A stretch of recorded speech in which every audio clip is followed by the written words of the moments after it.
In June of 2003, Scott Stevens collided with Paul Kariya near center ice. The puck had already moved away, Kariya went down, and the Stanley Cup Final suddenly felt different. From that second on, people were not talking only about goals. They were arguing about what should be allowed in hockey and how much danger players were expected to accept. Scott Stevens did not celebrate. He turned and went back to the bench, as if it was just another shift. Later, NHL officials said the play was legal under the rules at that time. But the debate only grew. Anaheim supporters felt it was too late and too harsh. New Jersey supporters felt it was hard hockey, played the way it was taught. Many neutral fans saw a moment that made them uncomfortable. Then the story gained a second layer. Kariya returned to the game and scored. For some people, it was courage. For others, it was proof that players were being pushed to take risks just to stay on the ice. Here's the paradox. The same man many blame for that night was also a captain who helped build 3 championship teams. To understand how he became the face of 2003, we have to go back to the beginning. He did not become that kind of defenseman by accident.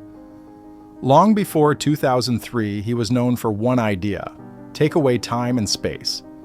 Not with fancy puck moves, but with positioning, strength, and the threat of contact that made opponents rush decisions. He entered the National Hockey League as a top draft pick in 1982, and he stayed for more than 2 decades. Over that span, he played 1,635 regular season games, with 908 points and 2,785 penalty minutes. Those numbers describe the same identity.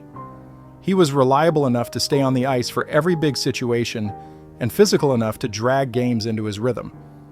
Fans often remember the loud collisions, but teammates remember something quieter. He read the ice early. He talked constantly. He wanted the bench to stay calm, even when the game was chaos.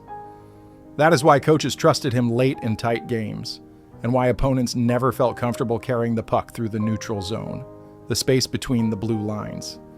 If you only see the hit in 2003, you miss the full picture. He was not just a moment. He was a system. The dislike did not come only from body checks. His name was also tied to one of the ugliest contract stories of that era. In the early 1990s, and again in the mid-1990s, St. Louis tried to sign him with an offer sheet. New Jersey matched, and the league kept digging. Years later, the National Hockey League ruled that St. Louis had committed tampering in the process. The punishment was heavy, a major fine and draft pick consequences, and the case became a warning to every front office. For many fans, it sounded like proof that he was not just tough on the ice. He was a problem that caused chaos around the league. For his own team, it was the opposite. They saw a player so valuable that other clubs were willing to break rules to get him. By the time the playoffs arrived, his reputation was already loaded. By the spring of 2000, people around the league already had opinions about him. Some saw a hard captain who controlled games. Others saw a defenseman who lived on the edge. What mattered in those playoffs was that New Jersey kept winning, and he was at the center of how they did it. His value was not measured by flashy rushes. It was measured by quiet kills of momentum. A clean breakout under pressure, a simple pass that avoided danger, a shift that ended with the puck going the other way. When the game tightened, he played more, not less. He took the toughest matchups and made them look ordinary. That is why he was awarded the Conn Smythe Trophy as the most valuable player of the 2000 playoffs. It was a rare statement for a defenseman whose job was to erase offense rather than create it. And that award matters for one reason. It shows the story is not only about fear. Before he became a symbol of controversy, he was already a symbol of winning.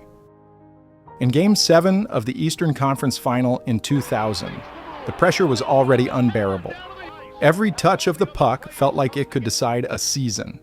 Late in the game, Eric Lindros came through the neutral zone, the stretch of ice between the blue lines where defenders try to stop an attack before it starts. He reached for the puck and he lowered his head for a second. That was all it took. He stepped into the lane and finished the check. Lindros went down and the arena changed. It was not just a hard hit. It became an argument that spread far beyond that night. One side said it was the clearest example of a player who crossed the line. They believed the contact targeted a vulnerable moment, and they pointed to Lindros and his history as proof that the risk was obvious. To them, it looked like intimidation dressed up as defense. The other side said the opposite. They argued that Lindros had the puck, that the timing was part of the sport in that era, and that a player cannot skate through the middle with his head down and expect protection from contact. To them, it was a lesson, not a crime. What mattered is what came next. The clip was replayed for years. Every time he delivered a big hit, people remembered Lindros first. The word dirty followed him more closely, even while his team was lifting trophies. 2000 did not make him the most hated figure yet. It did something more important. It gave the hockey world a template. When 2003 arrived, many fans had already decided what they saw. By the time the Stanley Cup Final reached Game 6 in 2003, the stage was as big as hockey gets. New Jersey was chasing another championship. Anaheim was fighting to stay alive. Every rush carried pressure, and every mistake carried consequence. Midway through the night, Paul Kariya touched the puck and moved it along. A second later, near center ice, he was met by the captain. It was a full-speed collision in open ice, the kind that makes the entire arena react at once. Kariya went down. The play continued, but for many people watching, the series stopped being about tactics and turned into a moral argument. The debate was immediate because the puck had already left his stick. To Anaheim supporters, it looked like a hit delivered after the play, too late and too severe for the moment. To New Jersey supporters, it looked like a standard that had always been part of that era. Finish the check, win the space, set the tone. Many neutral fans did not argue about loyalty at all. They argued about what the league should allow, even if the rulebook at the time did not forbid it. What made it bigger was what happened next. Kariya returned later in the game. Then he scored. In one sequence, the crowd saw the danger of the sport and the bravery of a player refusing to disappear.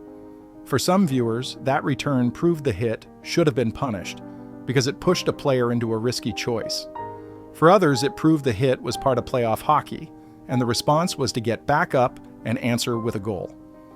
The National Hockey League later stated that the play was legal under the rules of that time. That did not close the file. It made it heavier. A legal play can still feel wrong. A clean ruling can still leave an ugly memory. This is the moment that locked the label on him. For a large part of the hockey world, 2003 was not a season. It was a scene. And once a scene becomes history, it does not fade.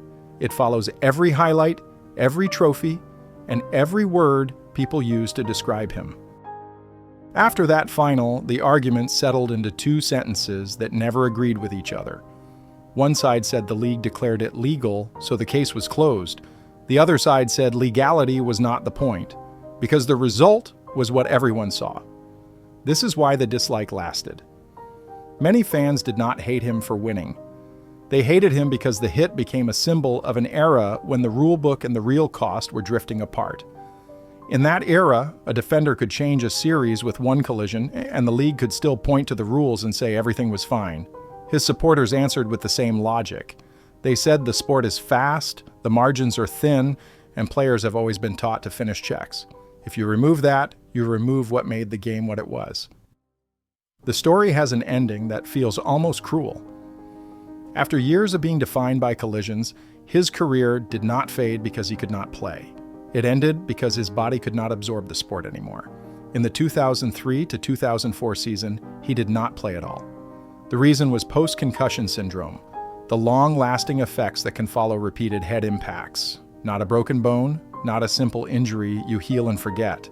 It was the kind of problem that turns ordinary light and sound into stress and turns training into a gamble. Soon after, he stepped away from the game. For some fans, it was karma. For others, it was a warning that the era he represented carried a bill that eventually arrives. That is the final paradox.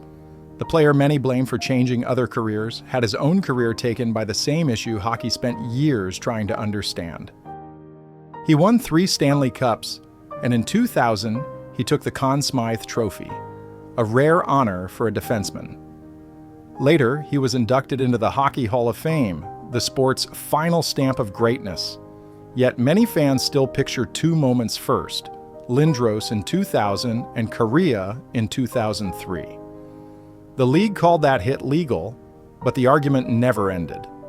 Where do you stand? Tough or dirty? And why?